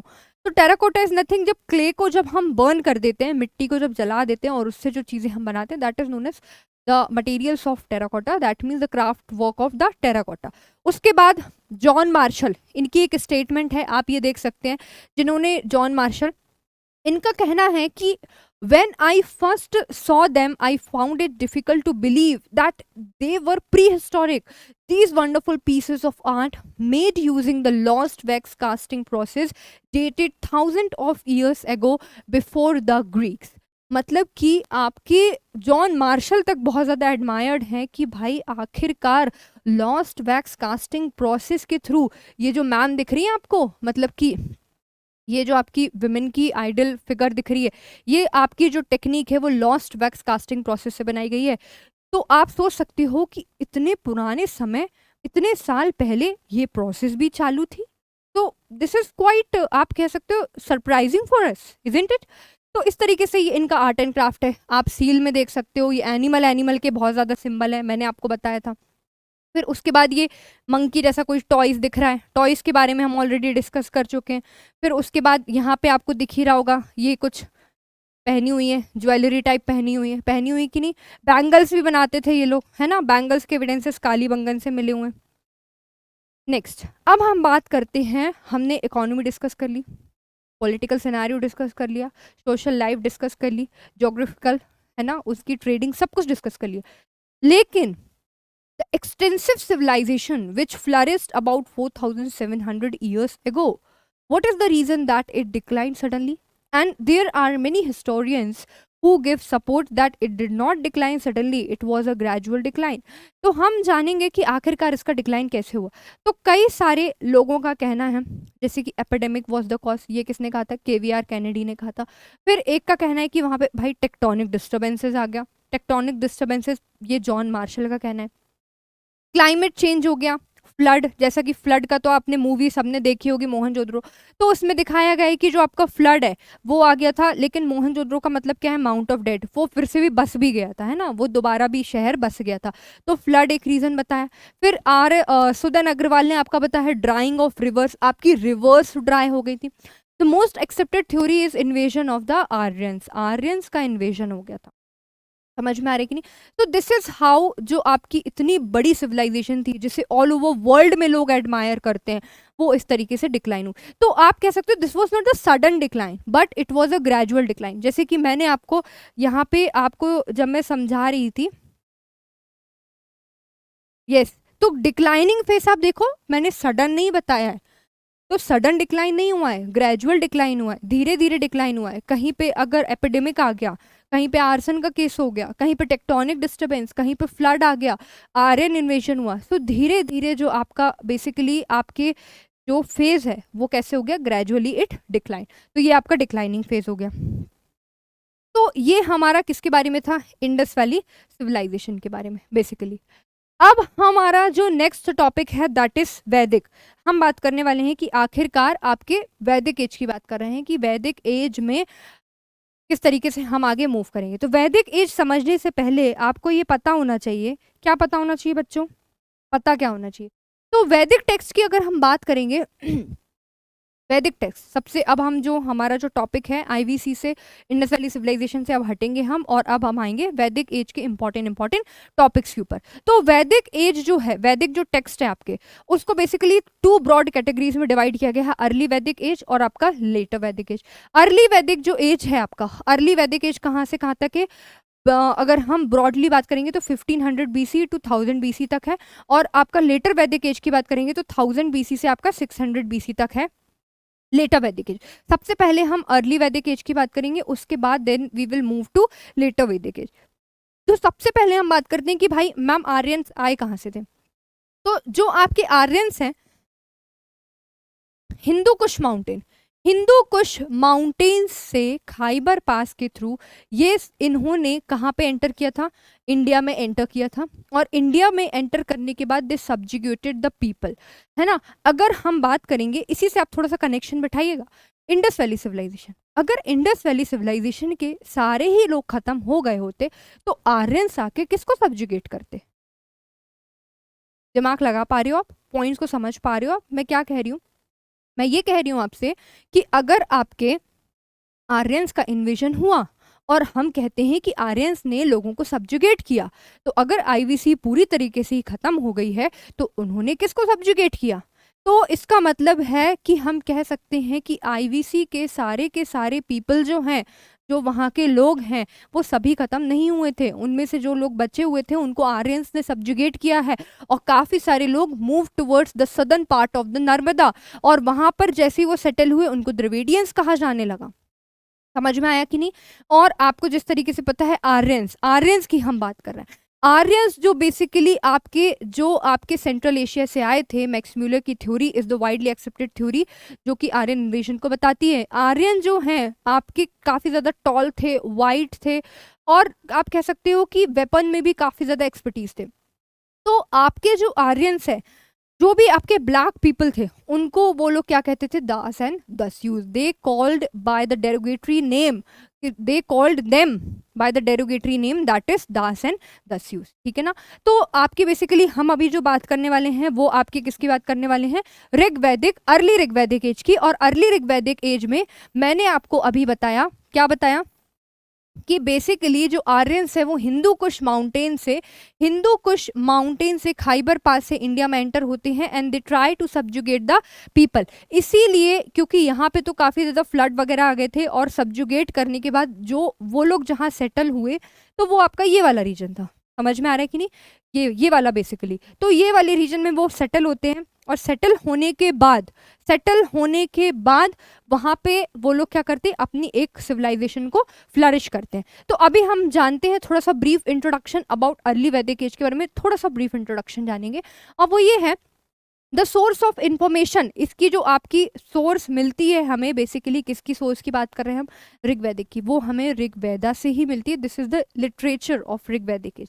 ठीक है। उसके बाद ऋग्वेदा जो है वो हमारे लिए बहुत ज़्यादा इंपॉर्टेंट है, उसी से हमें काफ़ी सारी इंफॉर्मेशन देखने को मिली है। अगर हम ज्योग्राफिकल एक्सटेंशन की बात करेंगे कि आखिरकार आपके Indus valley civilization, sorry not Indus valley, Rigvedic की आपकी जो आपका एक्सटेंशन है, ज्योग्राफिकल एक्सटेंशन, वो कहाँ पे है। तो आप देखिए, the early Aryans settled in the eastern Afghanistan, that is modern Pakistan, Punjab and the western part of Uttar Pradesh.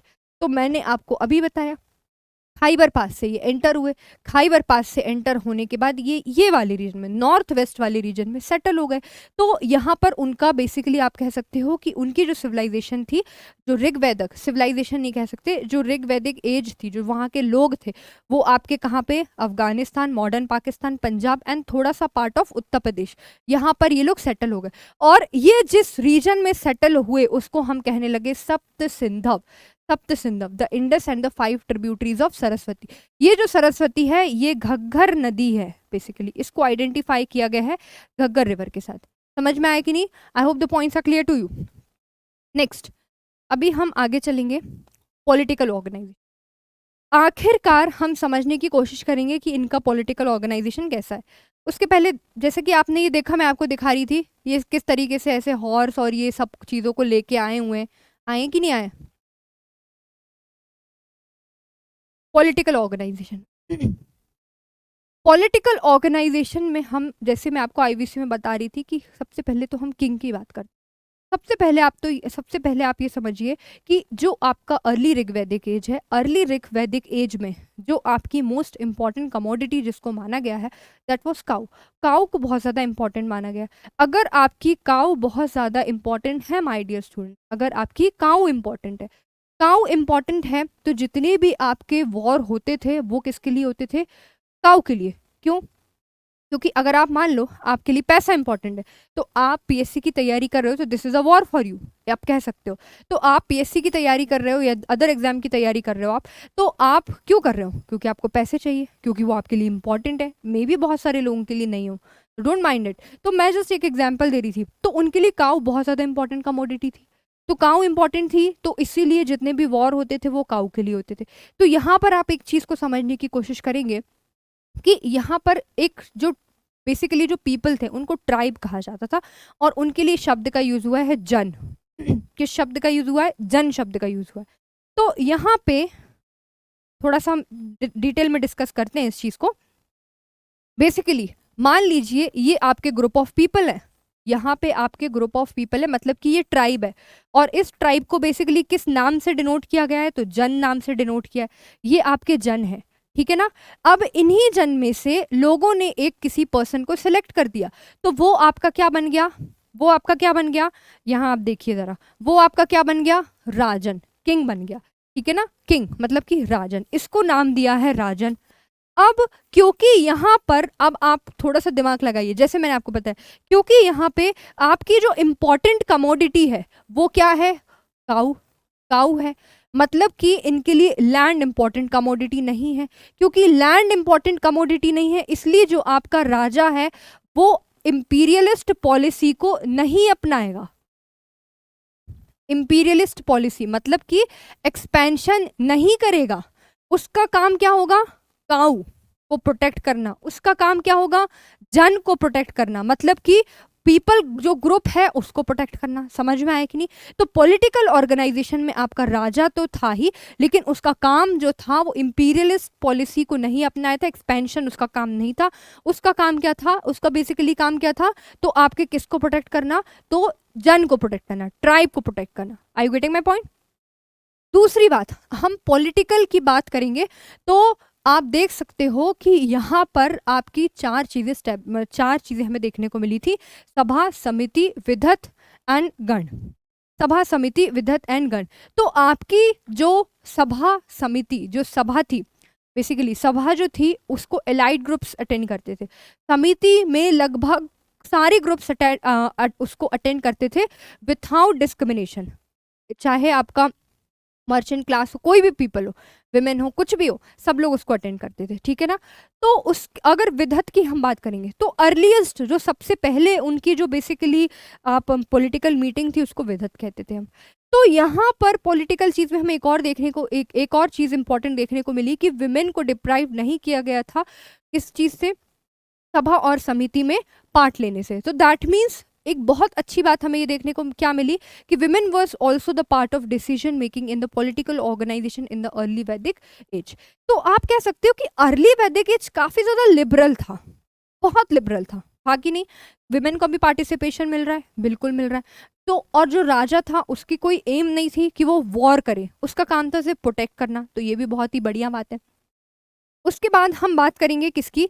Army. जैसे कि भाई जब मैंने आपको बताया इंपीरियलिस्ट पॉलिसी थी ही नहीं, तो आर्मी क्या करेगी? बस खड़ी रहेगी क्या? नहीं। तो यहाँ पर जैसे कि लिखा हुआ है कि यहाँ पे नो रेगुलर आर्मी, तो इस पॉइंट को आई होप आप लोग समझ गए होंगे, ठीक है। लेकिन Aryans army was advanced and use chariot driven by horses. तो जैसे कि हमें पता है कि आपको पता होगा कि आर्यंस जो हैं, आर्यंस बेसिकली आए थे तो हॉर्सेस को लेके आए थे, उनके पास ये सारी की सारी चीज़ें थी, तो इसीलिए इनके पास वेपन भी थे, एडवांस वेपन भी थे। हालांकि वो इसके लिए अटैक, दूसरों को अटैक करने के लिए, इंपीरियल पॉलिसी को एक्सपेंशन के लिए यूज़ नहीं करते थे, but for their own protection, उसके लिए इसको यूज़ किया जाता था। उसके बाद है आपका कि kingdom was maintained by tribute called bali and their assets won in the battle। मतलब कि it was just a voluntary। समझ में आ रहा है कि नहीं? तो ये बलि के बारे में हो गया, एक टैक्स था। Next question, next slide. Social life. अगर हम बात करेंगे कि भाई इनकी सोशल लाइफ क्या थी, सोशल लाइफ की बात करेंगे तो सोशल लाइफ में हम देखेंगे कि एक इनकी family was the unit, family जो थी वो यूनिट थी। उसके बाद दिस वॉज एन एग्लिटेरियन सोसाइटी, काफ़ी ज़्यादा लिबरल थी। लिबरल थी, लिबरल थी कि लिबरल थी का क्या मतलब हो रहा है ma'am? It means women also enjoyed equal powers, equal privilege to that of men। दोनों ही के प्रिविलेजेस दोनों ही कैसे थे आपके, बिल्कुल एकदम बराबर थे, ठीक है ना। किसकी बात हो रही है, मेन और वुमेन की। मतलब कि आपके जो सती जैसे एविडेंसेस है ये हमको देखने को नहीं मिले, फिर उसके बाद चाइल्ड मैरिज के एविडेंसेस हमको देखने को नहीं मिले। तो मैंने आपको बताया कि अर्ली वैदिक जो सिविलाइजेशन वो काफी लिबरल है। इसके अलावा इंपॉर्टेंट चीज जो आपका कास्ट सिस्टम है, तो caste system was prevalent but it was not practised rigidly. मतलब कि आपका जो कास्ट सिस्टम है, ब्राह्मण क्षत्रिय वैश्य शूद्र, वो वहां पे था, लेकिन ऐसा नहीं था कि उसको बिल्कुल रिजिड कर दिया हो। कैसे, जैसे कि मान लीजिए कोई ब्राह्मण है तो उसका वर्क क्या है, टू टीच, यही था ना, to do the priestly work. लेकिन ऐसा नहीं है, अगर कोई ब्राह्मण चाहे तो वो मर्चेंट वर्क भी कर सकता है। तो this was the liberal thought in the early Vedic as. समझ में आ रहा है आपको कि नहीं। उसके बाद एजुकेशन की अगर हम बात करें इस एज में, तो एजुकेशन भी बहुत ही बढ़िया तरीके से, नो डाउट, फीमेल और मेल दोनों को ही बहुत अच्छे से एजुकेशन भी इम्पार्ट की जाती थी। उसके बाद आर्यंस जो है एंटरटेनमेंट के सोर्स के लिए म्यूजिक, उसके बाद डांस, फ्लूट, बांसुरी बजाना, उसके बाद आपका जो गैम्बलिंग है, इन सब चीज़ों को यूज़ करते थे। तो दिस वाज अबाउट किसके बारे में बात हो रही है, आपके सोशल लाइफ। तो यहाँ पे भी आप देख सकते हो भाई, विमेन भी एंगेज्ड हैं, कुछ ना कुछ काम कर रही हैं, बच्चे भी हैं, है कि नहीं है। फिर उसके बाद है यहाँ पे ये पर्सन भी कुछ वर्क कर रहे हैं, और आप देख सकते हो क्योंकि विमेन काम कर रही हैं, दैट मीन्स उनके साथ प्रिविलेज, मतलब कि उनको इक्वल इंपॉर्टेंस दी गई होगी, तभी वो काम कर रही हैं। इकोनॉमी, इकोनॉमी की अगर हम बात करेंगे कि आखिरकार इकोनॉमी की अगर बात करी जाए कि आखिरकार अर्ली वैदिक एज में इकोनॉमी में, यस, इकोनॉमी में आपका कैसा क्या था, तो मैंने आपको बताया कि वैसे तो आपका सब कुछ लगभग सारे के सारे लोग थे वहाँ, कॉबलर्स भी थे, पॉटर्स भी थे, कारपेंटर्स भी थे, लगभग ऑलमोस्ट जितने भी लोग थे सभी के सभी वहाँ पे थे। इकोनॉमी की बात की जाए तो यहाँ पे कुछ वर्ड का यूज हुआ है, जैसे कि यहाँ पे एक वर्ड का यूज हुआ है गव्यूति। Gavyuti means measurement of the distance, distance को मेजर करने के लिए। गोपति, किंग, मतलब कि काऊ, बहुत सारी। गोपति मतलब कि किसका पति, काऊ का, मतलब प्रोटेक्टर ऑफ द काऊ। समझ में आ रहा है कि नहीं। गौधूली एक टाइम था, शाम का टाइम है, उसको बोला जाता है। उसके बाद यहाँ पे आपको एवी कॉइन्स भी देखने को मिले, गोल्ड कॉइन जिसको निष्क कहा जाता था। तो आपके लिए जो आईवीसी और आपका जो Rigvedic, there are many new jargons for you, so you have to remember that also. तो निष्क, फिर उसके बाद है कृष्णाल, और उसके बाद है आपका सतमान। तो ये सारे के सारे आपके कॉइन्स हुआ करते थे कहाँ पे, अर्ली वैदिक एज की जब हम बात करेंगे। उसके बाद वेपन्स और टूल, ये हम बात कर ही चुके हैं, ये भी उनके पास थे और काफ़ी ज़्यादा एडवांस भी थे, है ना। तो ये आपकी इकोनॉमिक लाइफ से रिलेटेड हो गया। नेक्स्ट क्वेश्चन हम बात करेंगे रिलीजन। रिलीजन की जब हम बात करेंगे तो हम देखेंगे कि आपके अर्ली वैदिक एज में सबसे पहले एक अच्छा सा वर्ड आता है animism. Animism, animism means they are nature worshippers. Basically वो लोग नेचर की वर्शिप करते थे, नेचर की वर्शिप वो लोग किया करते थे, और उन्होंने अपने गॉड को 3 पोर्शन में डिवाइड किया था। कौन कौन से 3 पोर्शन, एक तो हेवनली, एक तो आपके कौन से हो गए हेवनली, दूसरे आपके एटमॉस्फेरिक गॉड, और जो थर्ड है वो आपके अर्थ गॉड। अगर हम हेवनली गॉड की बात करेंगे, हेवनली गॉड, तो हेवनली गॉड की बात करेंगे तो आपके इसमें कौन कौन कौन आ जाएंगे, जैसे कि देखिए यहाँ मैंने यहाँ पे पिक्चर दी हुई है, तो आपके हेवनली गॉड की अगर हम बात करेंगे तो आपके ये कौन आ जाएंगे इसमें से, सूर्य, ये सूर्य देव हेवनली गॉड है। फिर अगर हम बात करेंगे आपके एटमॉस्फेरिक गॉड की, है ना, एटमॉस्फेरिक, तो ये आपके इंद्र हैं, इंद्र, इंद्र, तो ये आपके एटमॉस्फेरिक गॉड है। अगर हम अग्नि की बात करेंगे तो ये आपके अर्थ गॉड है। अग्नि जो है वो बहुत ज़्यादा इंपॉर्टेंट है क्योंकि अग्नि को मीडिएटर माना गया है बिटवीन यजमान एंड गॉड, मतलब कि जो परफॉर्म कर रहा है और यज्ञ परफॉर्म कर रहा है, आप कह सकते हो कि एक तरीके से जो आपका अग्नि है वो किसका काम कर रहा है कि भाई अगर किसी पर्सन के पास इंपॉर्टेंट सामान है, कुछ एसेंशियल चीज़ें हैं, एक्स्ट्रा कमोडिटी है, तो वो वहाँ पे दे दे, वो वहाँ पे दे दे, और बाद में वही जो चीज़ है वो दूसरों के लिए सर्व कर जाएगी। ऐसा भी तो हो सकता है, ऐसा भी तो इंटरप्रिटेशन हम निकाल सकते हैं, लेकिन बहुत सारे हिस्टोरियंस का यही मानना है कि जो आपकी अग्नि है वो that is acting as a intermediatory between yajaman and god. Alright, तो ये आपके गॉड के बारे में हो गया। नेचर वर्शिपर, मतलब मैंने आपको बताया नेचर की वर्शिप करते थे। आप देख सकते हो ये आंटी अंकल, मतलब कि आंटी अंकल मतलब कि ये आपके कौन है, तो ये आपके आप कह सकते हो कपल हैं जो कि वर्शिप कर रहे हैं नेचर के लिए, कर रहे हैं कि नहीं कर रहे हैं। तो आप देखो कि नेचर की वर्शिप हो रही है। नेचर की वर्शिप हो रही है मतलब कि ये गॉड की पूजा करने की, भाई पानी दे दो ताकि एग्रीकल्चर अच्छा हो जाए। समझ में आ रहा है कि नहीं? तो इससे हमें पता चल रहा है एनिमिज्म कि कितने ज्यादा ये क्या थे, बेसिकली नेचर वर्शिपर थे। ओके उसके बाद हमें टेम्पल्स और आइडल वर्शिप के कोई भी एविडेंसेस नहीं मिले, ये हम जानते हैं। टेम्पल और आइडल वर्शिप के अर्ली वैदिक एज में कोई भी एविडेंसेस नहीं है। मूविंग फर्दर आगे हम चलेंगे, आपका आ गया, आगे क्या आ गया, लेटर वैदिक एज।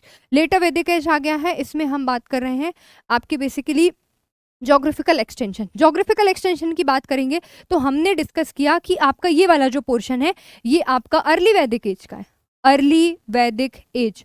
और अगर हम बात करेंगे कि इन्होंने जब मूवमेंट किया और गैंगटिक वैली की तरफ जब ये मूव किए गैंगटिक सॉरी गैंगटिक वैली की तरफ जब ये मूव किए तो आपके ये पहुंच गए लेटर वैदिक एज में। अब आप मेरी एक बात बहुत अच्छे से अगर समझ गए तो लेटर वैदिक एज समझने में कहीं से कहीं तक कोई दिक्कत नहीं जाने वाली आपको। देखिए समझना क्या है आपको, जोग्राफिकल हमने उसका एक्सटेंशन देख लिया है। समझना ये है कि हम कहाँ पे मूव कर गए बच्चों, कहाँ मूव कर गए, गैंगटिक वैली मूव कर गए कि नहीं, हम मूव किए हैं गैंगटिक वैली की तरफ। अगर हम गैंगटिक वैली की तरफ मूव किए हैं तो मतलब कि वहां पर गैंगटिक वैली में आपका पानी बहुत अच्छा होगा, लैंड आपकी फर्टाइल है कि नहीं है। लैंड अगर फर्टाइल है तो आपका एग्रीकल्चर सरप्लस होगा, होगा कि नहीं होगा, एग्रीकल्चर आपका सरप्लस होगा। उसके बाद आयरन का भी एक्सकेवेशन हो चुका है कि नहीं हो चुका है, क्यों, क्योंकि हम लेटर वैदिक की बात कर रहे हैं। लेटर वैदिक आपका 1000 to 600 BC है और 1000 BC में आपका आयरन डिस्कवर हो गया था कि नहीं। तो आयरन क्योंकि मिल चुका है तो एग्रीकल्चर के साथ आपके वेपन्स काफ़ी अच्छे बन चुके हैं, वेपन्स के अलावा टूल्स काफ़ी सारे बन चुके हैं। तो ये सारी की सारी चीज़ें आपको कहाँ देखने को मिल रही हैं, कहाँ देखने को मिल रही है, लेटर वैदिक एज में। इससे क्या पता चल रहा है, इससे हमको ये पता चल रहा है कि now we need man power. Man power की जरूरत हमें अब लगेगी। मैम मैन पावर की जरूरत हमें क्यों लगेगी, रीजन इज एग्रीकल्चर कौन करेगा। मैम फेमिनाइजेशन ऑफ एग्रीकल्चर भी हो रहा है, विमेन भी करती हैं, बेटा करती हैं, लेकिन ये लेटर वैदिक एज की बात हो रही है जहां मैन पावर की रिक्वायरमेंट लगी थी। और यही कारण है कि एग्रीकल्चर में क्योंकि मैन का इन्वॉल्वमेंट ज़्यादा होने लगा, टूल्स मेकिंग में मैन का इन्वॉल्वमेंट ज़्यादा होने लगा, उसके बाद वेपन मेकिंग में मैन का इन्वॉल्वमेंट ज़्यादा होने लगा। इन लोगों के इन्वॉल्वमेंट होने के कारण मैन की डिमांड बढ़ गई और विमेन की जो पोजीशन है वो आपकी डिक्लाइन हो गई। समझ में आया कि नहीं? So this is related to the geographical feature. I hope the points are very much clear to you, getting the point or not. तो आपके मैन पावर की इस तरीके से नीड हुई, इसीलिए अब विमेन जो हैं वो मैन को सपोर्ट करेंगी। कैसे सपोर्ट करेंगी, घर का काम करेंगी, खाना बनाएंगी, खाना खिलाएंगी, तब तो यहाँ ये काम करेंगे। समझ में आ रहा है कि नहीं आ रहा है? ओके तो अभी हम बेसिकली बात क्या कर रहे थे, जोग्राफिकल डिस्कस किया हमने, फिर उसके बाद है कि इन्होंने आखिरकार किया कैसे, क्या क्या किया, किसने क्या क्या किया। तो हम किसकी बात कर रहे हैं, लेटर वैदिक। तो इन्होंने भाई लैंड को क्लियर किया बाय बर्निंग। आयरन टूल्स इनके लिए बहुत ज़्यादा इंपॉर्टेंट हो गए। आयरन टूल कॉमन हो चुका था, मैं आपको बताई अभी कि 1000 में तो एक्सकेवेशन हुआ तो कई सारे टूल्स बनाए गए थे।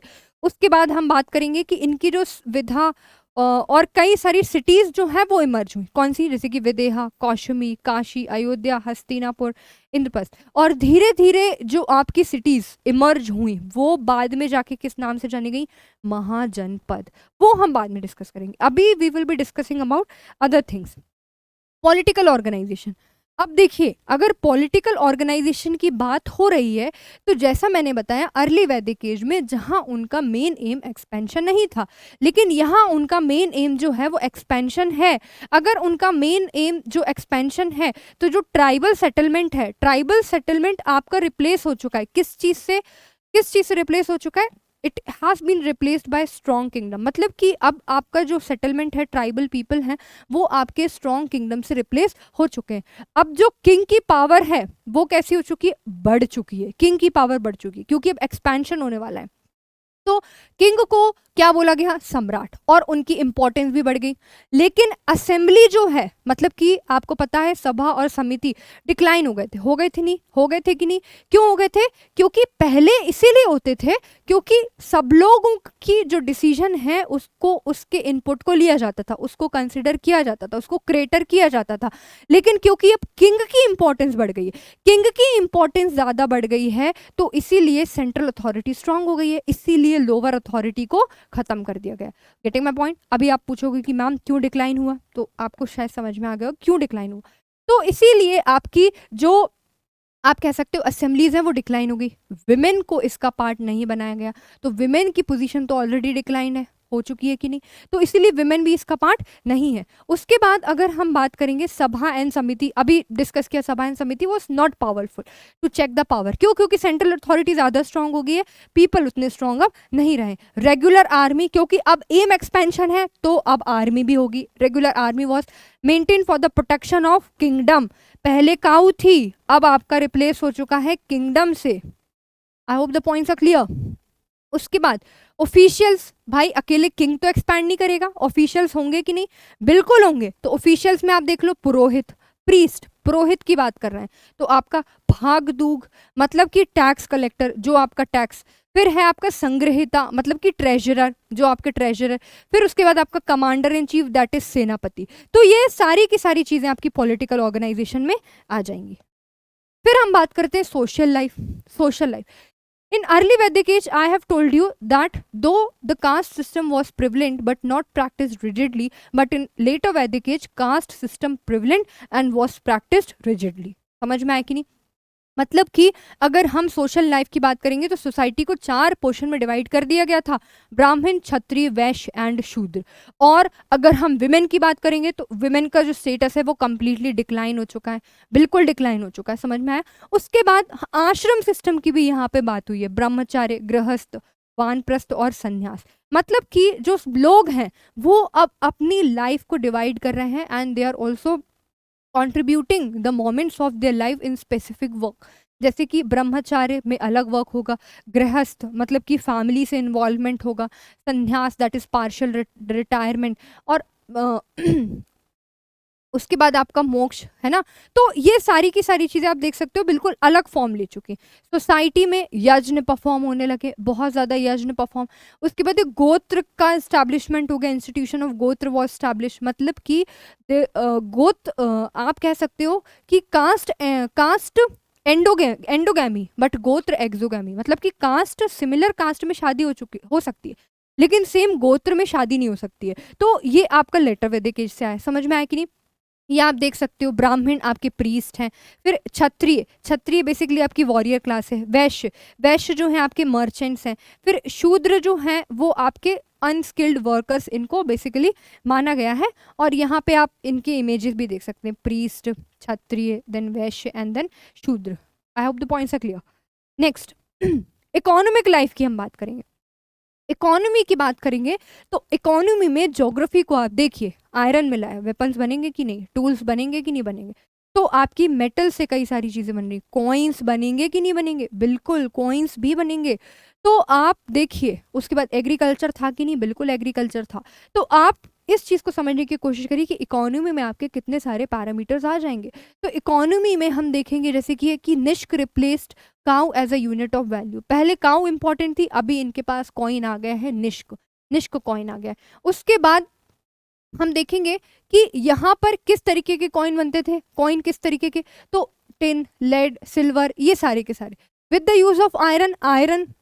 आयरन अगर है तो वेपन्स बनेंगे, टूल्स बनेंगे, एग्रीकल्चर बढ़िया होगा कि नहीं। ये आपको दिख रहे होंगे, एक फार्मर जी हैं, बहुत ही अच्छे से, कितने अच्छे से हल चला रहे हैं, ये आयरन के वेपन का यूज किए हुए हैं। और मुझे तो लग रहा है ये क्या कर रहे हैं, खेती हल चला रहे हैं। तो ये कैसे हुआ, ग्रोथ इन एग्रीकल्चर कैसे हो रहा है, क्योंकि आपका आयरन का यूज हो रहा है, समझ में आ रहा है कि नहीं। तो इस तरीके से आपकी जो इकोनॉमी है उसमें नई class of iron Smith, chariot making and ship builders, कई सारे लोग अपीयर हुए हैं। किसकी बात हो रही है, लेटर वैदिक एज। नेक्स्ट ये आप देख सकते हो सोसाइटी की बात हो रही है। सोसाइटी में जैसे कि ब्राह्मण, क्षत्रिय, ब्राह्मण को बेसिकली माउथ माना गया है, देन क्षत्रिय को आर्म्स माना गया है क्योंकि they are for the protection. फिर उसके बाद वैश्य को थाइस माना गया because they are the business class. जिस तरीके से हम मूव करते हैं उसी तरीके से ये इकोनॉमी को मूव कराने में हेल्प करते हैं। फिर आपका है फीट। फीट मतलब कि शूद्र, मतलब कि they are serving the above three classes. तो ये आपका बिल्कुल डिवीजन था, ये तो सोसाइटी का था। ऑलराइट, अभी हम बात करेंगे रिलीजन। रिलीजन जब अर्ली वैदिक एज में the people were animism, that means they were worshipping the nature. जब वो नेचर को वर्शिप कर रहे हैं, नेचर को जब वर्शिप कर रहे हैं, तो उन्होंने देखा कि भाई हम इंद्र की पूजा कर रहे हैं। इंद्र की जब पूजा कर रहे हैं, उनके लिए पूजा करी, बारिश हुई, कभी अच्छी बारिश हुई तो कभी खराब बारिश हुई। अब कभी जब खराब बारिश हो रही है तो नुकसान तो हमारे ही हो रहा है। इसीलिए यहाँ पर गॉड जो है वो चेंज हो गए और इंद्र जैसे जो गॉड हैं उनकी जो इंपॉर्टेंस है वो लॉस्ट हो चुकी है। तो कई सारे बच्चों के मन में आता है कि मैम इनकी इंपॉर्टेंस क्यों लॉस्ट हो गई है। तो आपको समझ में आया होगा क्योंकि इन्होंने जिनकी वर्शिप करी उन्होंने हमेशा इनको पॉजिटिव रिजल्ट नहीं दिया। इसीलिए इन्होंने अब 3 गॉड को मेनली कंसीडर किया। वो कौन कौन सा है? प्रजापति। प्रजापति, प्रजापति मतलब कौन? The creator of the universe, जो जिसने यूनिवर्स को क्रिएट किया है। दूसरे हैं आपके प्रजापति के अलावा विष्णु। विष्णु मतलब कि विष्णु कौन है? Who is sustaining this universe, मतलब कि जो इस यूनिवर्स को चला रहा है वो विष्णु है। और थर्ड है आपका Rudra, the destroyer of universe. इसीलिए इन तीनों की इंपॉर्टेंस अब गेन हो गई। किसकी? प्रजापति, विष्णु एंड रुद्र। इसलिए गॉड ने अब अपना जो फॉर्म है चेंज कर लिया। समझ में आया कि नहीं? उसके बाद हम बात करेंगे किसकी? यज्ञ की। तो आप देख रहे हो कितने अच्छे से ये बैठे हुए हैं, यज्ञ को परफॉर्म कर रहे हैं, बढ़िया तरीके से कर रहे हैं कि नहीं कर रहे हैं।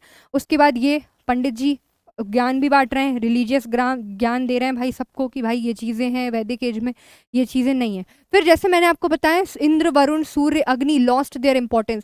Prajapati the creator, I repeat my words, Prajapati the creator became supreme. Vishnu came to be conceived as the preserver and protector of the universe, protector of the people. और यहाँ रुद्र की बात नहीं करिए, Rudra the destroyer of the universe, इसकी भी importance बहुत ज़्यादा बढ़ गई थी।